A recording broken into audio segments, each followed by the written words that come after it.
Now, with over 90% of Canadian production destined for the U.S. market access and North American integration are the foundation of the auto industry.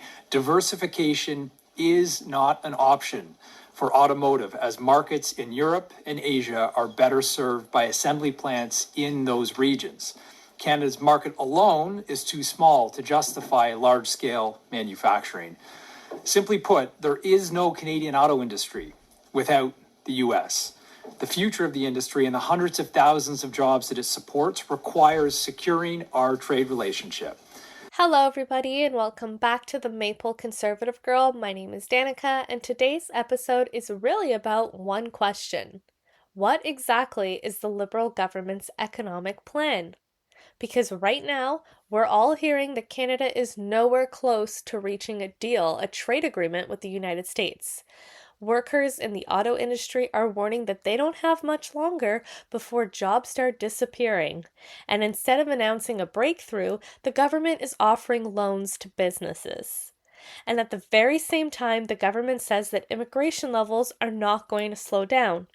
Is the government really focused on the right things? So if you like this episode, please share with somebody who you think might benefit from listening to this, and let's get right into it. Canada can have whatever response it wants, okay? We are willing to do business with Canada. The president has made that clear.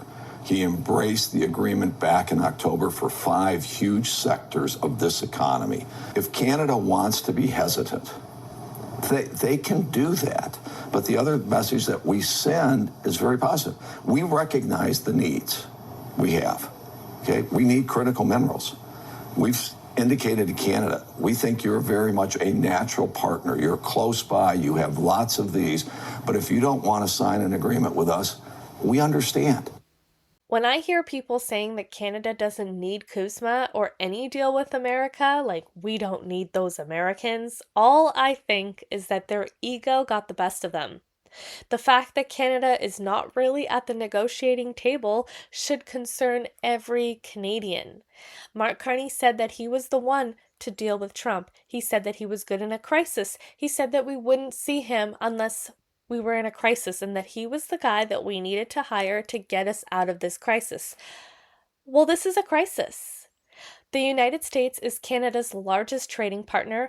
Millions of Canadian jobs depend on access to the American market. Investment in Canada depends on that deal with America. Industries are bleeding out and they need the deal to happen.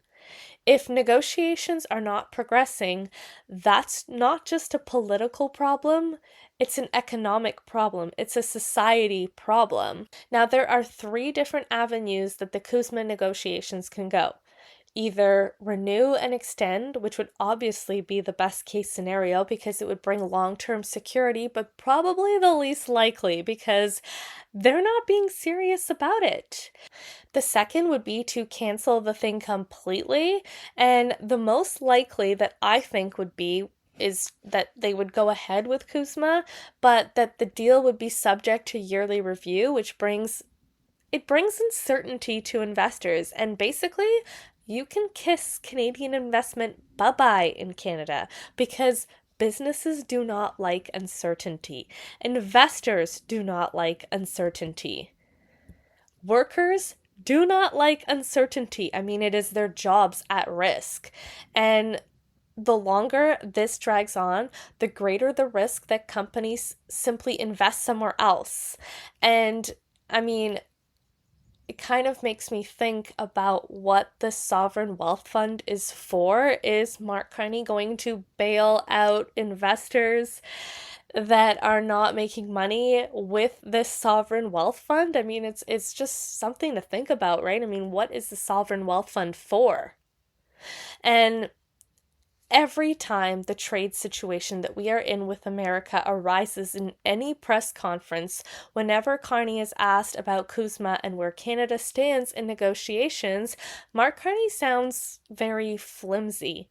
He doesn't seem to really care about the trade deal.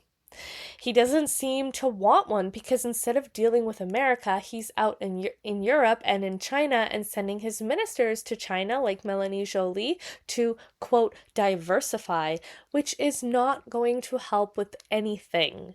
They need to make a deal with America, the number one priority on their list of priorities, and then work on diversification, which is never a bad thing. Like, conservatives are not against diversification unless it undermines getting a deal with America, which is exactly what is happening.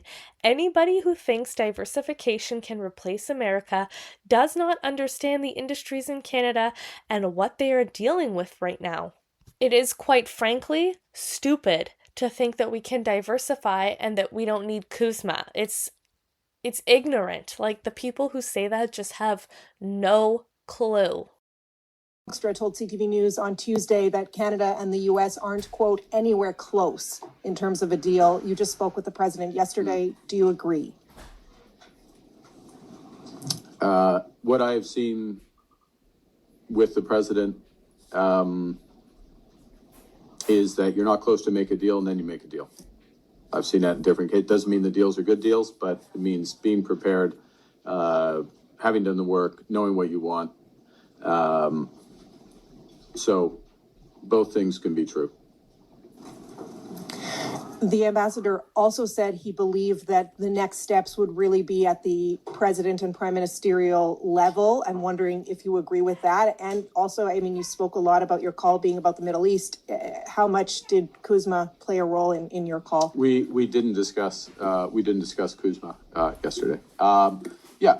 Look, ultimately, a breakthrough, if you will, on this will be at that level. We operate a little differently. We're very team oriented here in Canada, so it matters. Madame Charette, Monsieur Dominic LeBlanc, Ambassador Wiseman, the provincial premiers feeding in, the advisory council that we have. Discussions with a broad range of stakeholders, all of that feeds into our preparations for this, knowing what we want, what we don't. There'll come a point, there'll likely come a point where that possibility emerges. We also judge the possibility. I mean, we could sign a bad deal this afternoon, right? We could have signed a bad deal a year ago. We're not going to sign a bad deal. So it has to be a real deal. Does this sound like a response from a guy who wants a deal with America? Whose priority is the CUSMA negotiations or the tariffs?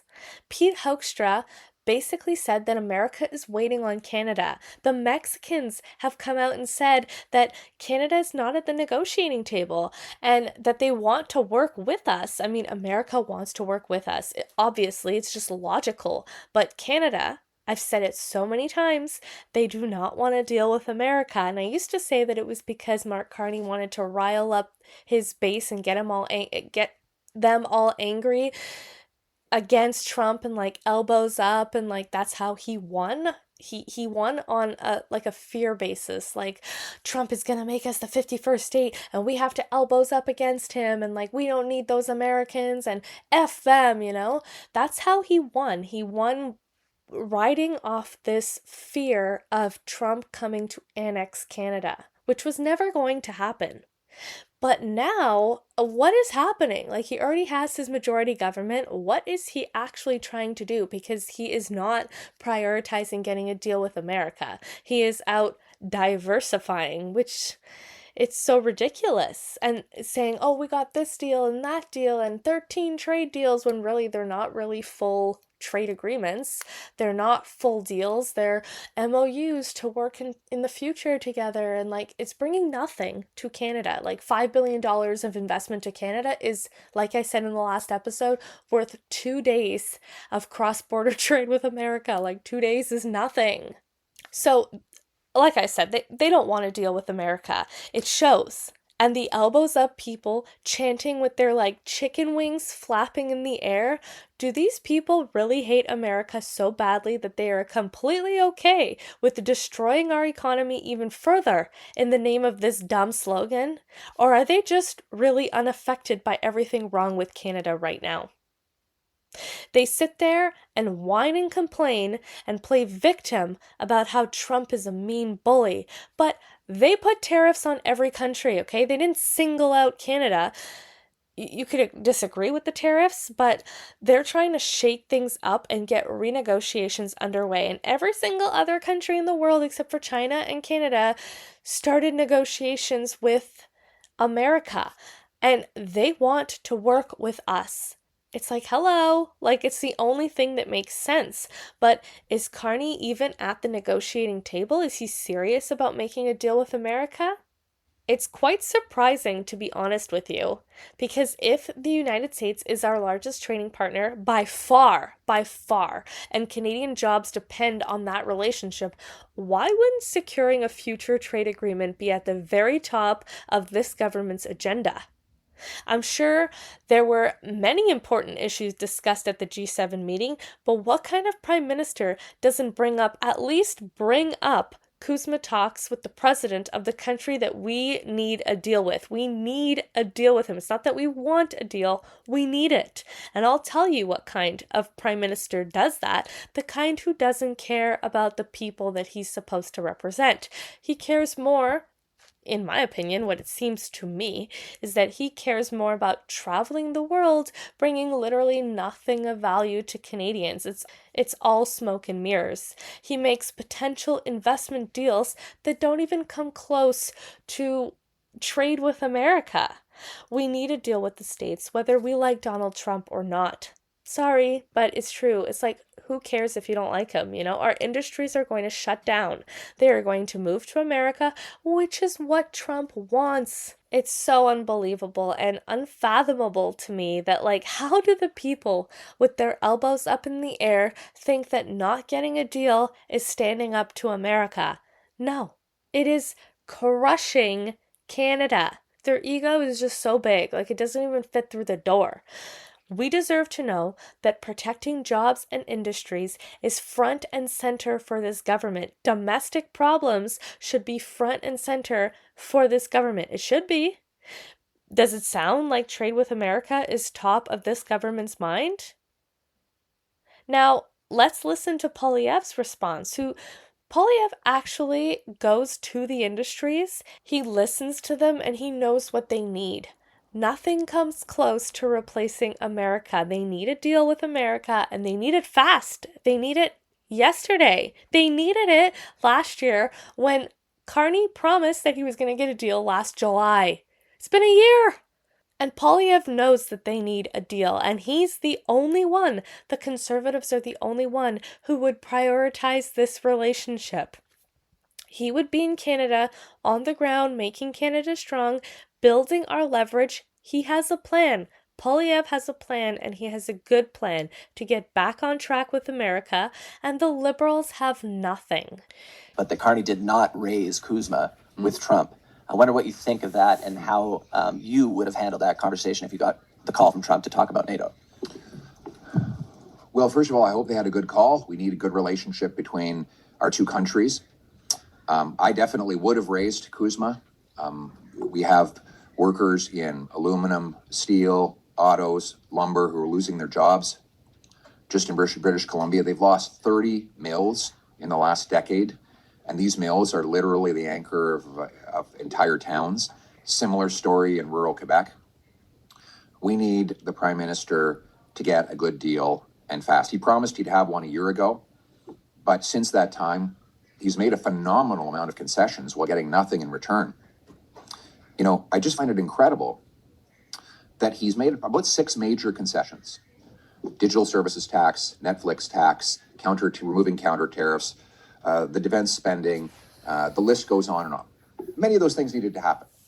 But why not bring them to the negotiating table and get something in return? Instead, what he's got is double the tariffs on aluminum and steel and triple on lumber. What I would do is build up our leverage, and we have a lot, by committing to build a strategic reserve of the 10 most critical minerals, according to NATO, that you need to fight a war. Put those in a reserve. Commit to increasing oil production by another 2 million barrels, and offer the Americans the prospect that those resources could be available for their purchase in a tailored way if we get tariff-free access to their markets. We need leverage, positive leverage. That's what President Trump has said. It's what he's written in his own book. We have that leverage through our resources, and we can massively enrich our people by using those resources, and at the same time get the tariffs removed so our economy can grow. You see how different the conservatives are on this issue versus the liberals? The liberals don't seem to want a deal. It seems like they don't even care about the industries. They don't care about the workers losing their jobs. Like, how? I thought Carney was supposed to be some master negotiator. It looks like he's not even negotiating at all. And Poilievre says that Canada cannot afford to wait, and he is 100% right.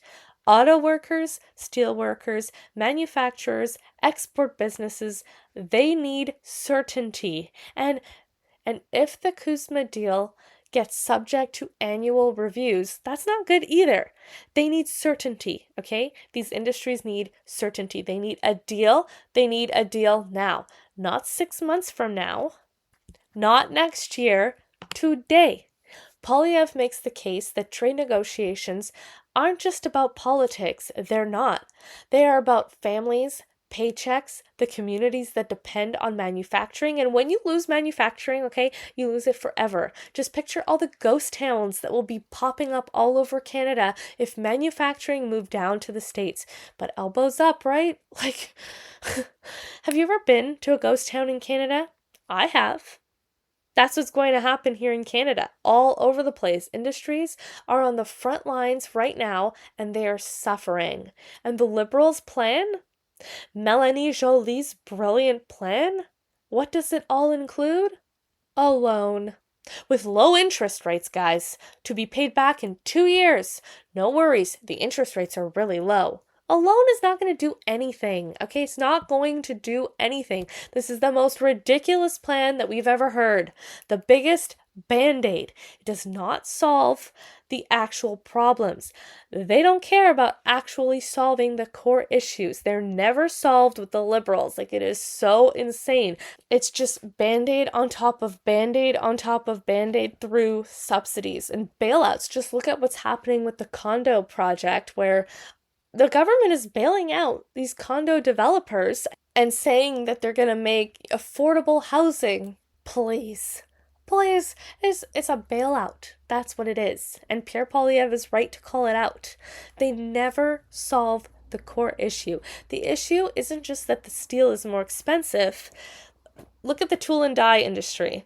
Is that the tariffs can apply now to the entire finished product, not just the value of the steel inside the product. So if you are a Canadian company making precision tools, molds, or industrial components for customers in the United States, which is like 80%, those added costs can make your products much less competitive, and companies have warned that this isn't just squeezing their profit margins, it threatens everything, right? It threatens the contracts, the investment, and jobs in the end. I mean, why they literally lose every time they sell to an American client. So why would they even continue? At some point, there's like no point in continuing, so they just shut down, right? And then all these people lose their jobs, and then they move to the United States, which, like I've said, is exactly what Trump wants. Trump wants this to happen. But the people are like, elbows up. No, elbows up would be getting a good deal with America, bringing our leverage to the negotiating table, building Canada strong, actually strong. That's what elbows up should be. But in the eyes of the Liberal voters, the elbows up, it's all about, we don't need to deal with America, when the reality is, yes, we do. We absolutely do. That's why so many businesses are saying that they need certainty. They don't want government loans to help them survive a problem. We don't want handouts, okay? The government always wants to give us handouts. They want us to rely on them, to wait for their measly little handouts. They take our money through taxing us into oblivion, and then when we can't afford groceries because our paycheck is like my daughter's father, he makes half, like his paycheck, let's say is like $2,000, they take off 50%. So in the end, he's making 50% of what he was supposed to be making. So they take all this money, they decide where to put this money, like towards bailing out condo developers and to the Alto project and to Ukraine and to all these other places. And then when you can't pay for your groceries because of inflation and because they've taken all your money, then they hand out like a little handout, and then they say that that's an accomplishment on the government's part. But it's not an accomplishment, it's a failure. We do not want handouts. We're not lazy. These industries want the underlying trade issue resolved so that they can compete, invest, and keep people employed. And at the end of the day, businesses do not want to depend on government assistance. They want stable access to their biggest export market. And for Canada, that means reaching a durable, long-term trade agreement with the United States. We don't want handouts. And Pierre Poilievre and the Conservatives are literally the only ones sounding the alarm on this issue. Carney doesn't want a deal. Elbows up. He's off to Paris, and he's off to China, and he's off to everywhere else in the whole world, bringing potential investment to Canada, not certainty.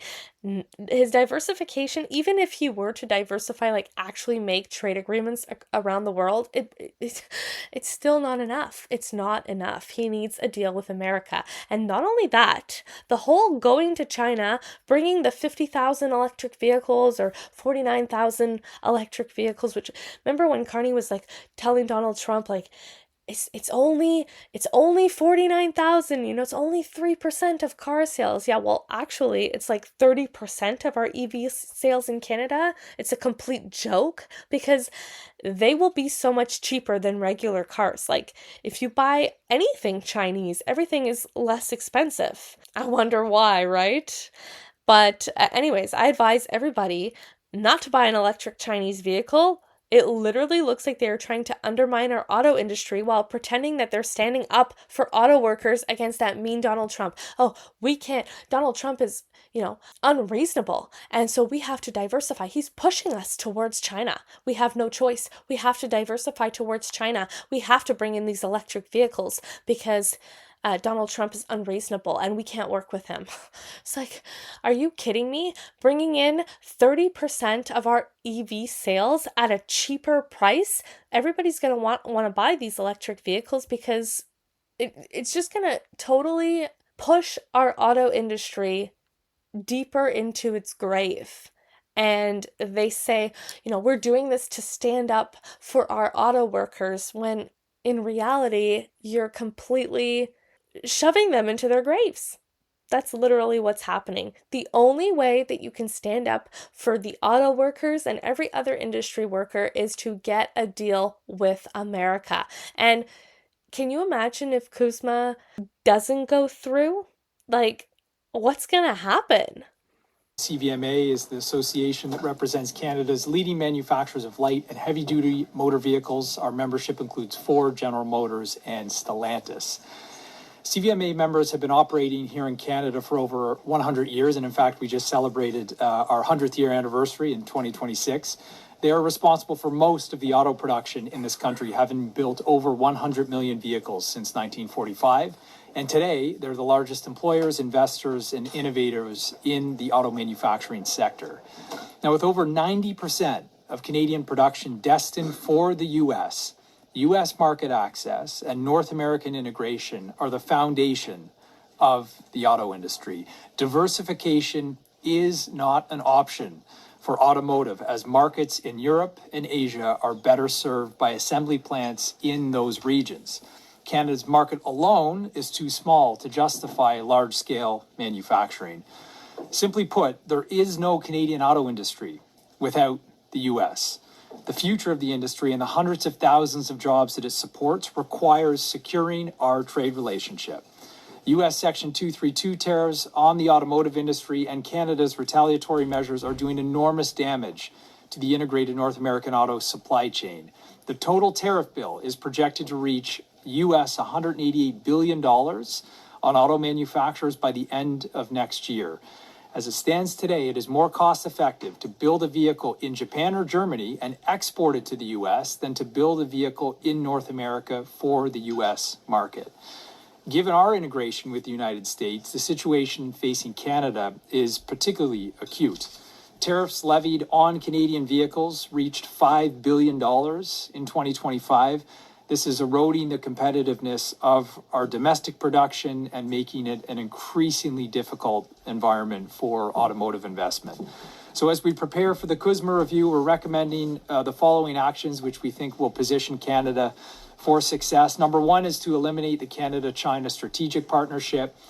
This agreement negotiated with China allows 49,000 EVs into Canada. That's 30% of the number of EVs sold last year. That is not an insignificant amount, and that undermines our sector right now, and it puts the North American auto supply chain at risk. China does not adhere to the rules-based trade and investment principles that have been really fundamental to the success of the auto industry and more broadly the Canadian economy. Importantly, there's no guardrails in this agreement to ensure a level playing field for manufacturers that have invested here or to protect Canadians from cyber risks. So in addition to having a surtax on Chinese EVs, we've been urging the federal government to proceed with the proposed ban on certain Chinese connected vehicle software that's aligned to the US. This will protect Canadian drivers from foreign actors manipulating these technologies to access sensitive or personal information. It will also position us for success in our discussions with the Americans. And number two, reduce regulatory complexity. In the face of trade disruptions and US tariffs, we have to do everything possible right now to strengthen the conditions for automotive investment by focusing on what we can control. So this means getting rid of, reducing the regulatory burden facing companies by lowering the cost of investing in plants, machinery, and R&D here in Canada. A couple of examples for you. The federal EV sales mandate does remain in place to this day, 4 months after it was announced that it would be repealed. So we've been recommending that it be immediately repealed because it puts costs on manufacturers. And while urgency is required to remove the EV mandate, the opposite holds true for the development of Canada's sovereign GHG regulations, also known as tailpipe regulations. The federal government is currently rushing forward with the development of Canada-unique regulations. We are totally integrated with the US. Taking a Canada-unique approach here can be extremely risky for our automotive industry. So we're asking the government to take time and do this properly. This isn't coming from a politician. This is coming from someone actually working in the industry. Mark Carney's Liberals are focused on diversification. Meanwhile, the people actually working in these industries are like, nope, this is not possible. No amount of diversification can compete with what we have with America. And I mean, anybody who actually takes a close look at industries in Canada can see that obviously we need to deal with America. So why are the Liberals not more concerned about the workers? They pretend to be standing up for the industry workers, but the only way to really stand up for them is to work with the President of the United States. Even if we don't like him, even if he's unreasonable, even if he's this, whatever you think about him, it doesn't matter. It really doesn't matter. Like, you have to put your pride and your ego aside and work with whoever is the President of the United States. In principle, diversification is a good thing, but the priority should not be diversification. It should be working with America. Number one priority. Businesses can't simply replace the American market overnight. The supply chains are integrated, factories are integrated, the auto industry was built around North America, and we're right beside them. If businesses are saying that they don't have much longer before difficult decisions have to be made, that should be setting off alarm bells in Ottawa, but who cares, right? He's talking about the Alberta referendum here, but he is not standing up for Canada, okay? He says Canada is worth fighting for, but if it is, then why is he not standing up for Canada in the sense of like getting a deal with America. They are terrible at running this country. Terrible. They've done nothing significant. They've brought nothing of significant value to Canadians. Instead of being focused on the right things that would bring prosperity to Canadians, they're hiding behind children and trying to ram through surveillance and censorship bills in the name of protecting children. Instead of focusing on, the fact that people are losing their homes, people are living in the streets, people are losing their jobs, industries are bleeding down to America, we're losing investment, we're losing all of our smart people. Every young person who goes to university and like comes out of university and can't find a job, they go to the United States. I mean, who the hell wants to build a life here?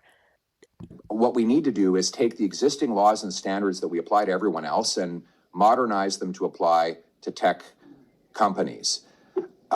That does not require a gigantic, new, towering government bureaucracy. My concern is that what Mr. Carney and the Liberals are once again doing is trying to create a censorship and surveillance apparatus. And this is, I'm not the only one who said this, it's already widely viewed. You take the combination of their original C11, which is allows them, the CRTC, to manipulate algorithms online to favor content the government considers to be appropriate. You consider they have a heritage minister that wants to ban Bible verses that he considers to be politically incorrect. And you have parts of C22 that would require large tech companies to ultimately become surveillance arms for the state. I think if you put all those things together, you get a troubling view about the government's desire to control, to have more control, and for the people to have less independence. We all believe in tougher laws and better tools for law enforcement to protect our kids, to protect our seniors, and to protect Canadians. And we believe that we can do that while protecting our liberty at the same time.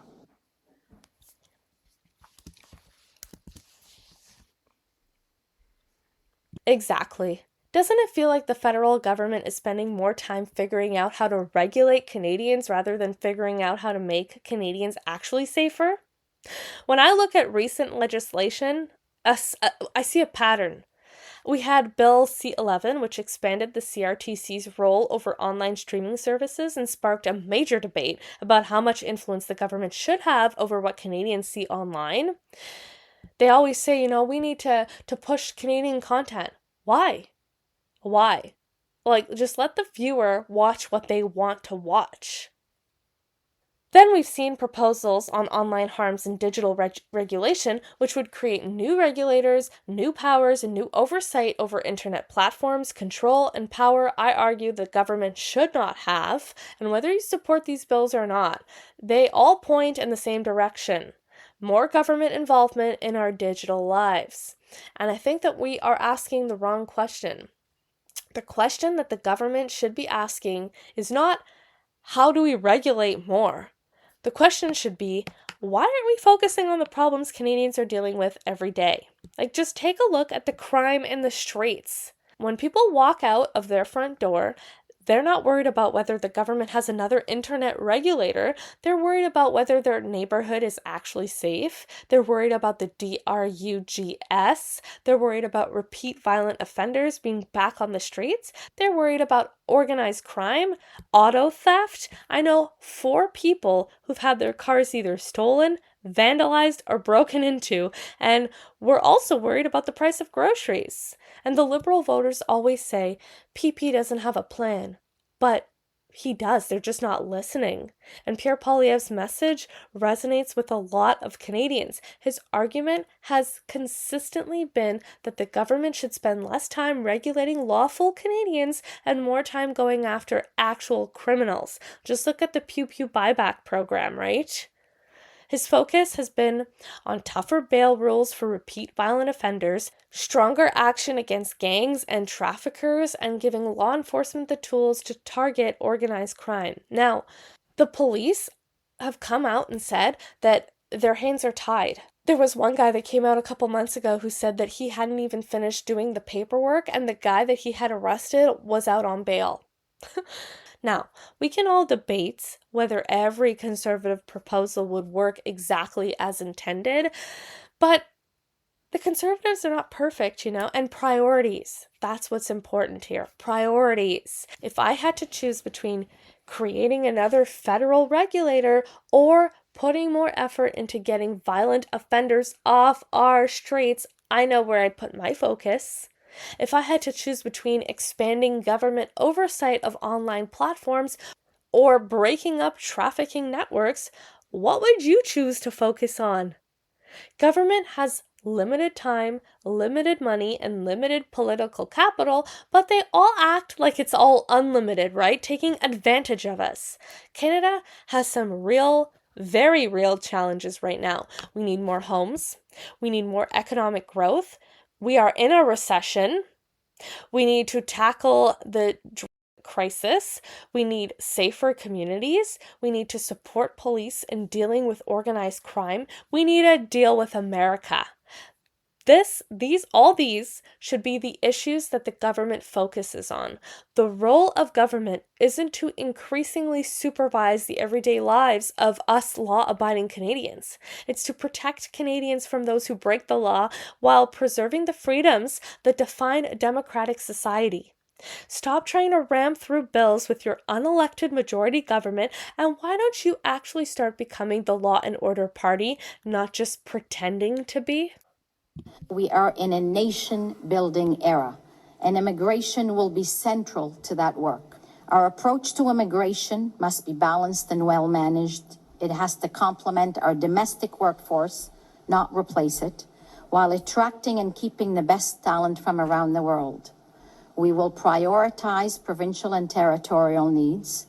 We will respect their role and continue our targeted efforts to support small and rural communities. We know our economic immigration programs and services can be improved to better support national, regional, and local economic needs with less duplication and fewer delays. We will strengthen our programs and coordinate our efforts to improve settlement and integration outcomes.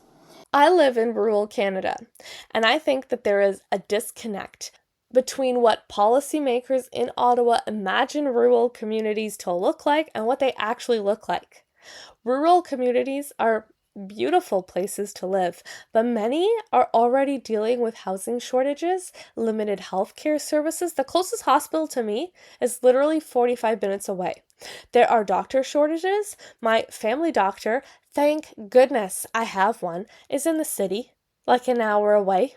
The schools are operating with limited resources. The idea that simply increasing immigration will strengthen every rural community overlooks all those realities. If we don't have enough housing, if hospitals are already stretched or far, if family doctors are difficult to find, adding more people without addressing those capacity issues can place additional pressure on communities. But they already know that, right? I mean, they believe in mass immigration. From where I sit, the priority should be increasing housing supply, expanding healthcare capacity, and ensuring communities have the resources to grow sustainably. Growth works best when infrastructure grows alongside it. Now, all these issues that I have discussed today, they're all about leadership. Trade uncertainty, manufacturing jobs, government loans, immigration, housing, healthcare. These are not isolated problems. They're all connected. Businesses need certainty, workers need confidence, communities need infrastructure that can keep up with growth. And Canadians deserve a clear plan that addresses those challenges, those domestic challenges together rather than one issue at a time. Do you think that the government has the right economic strategy?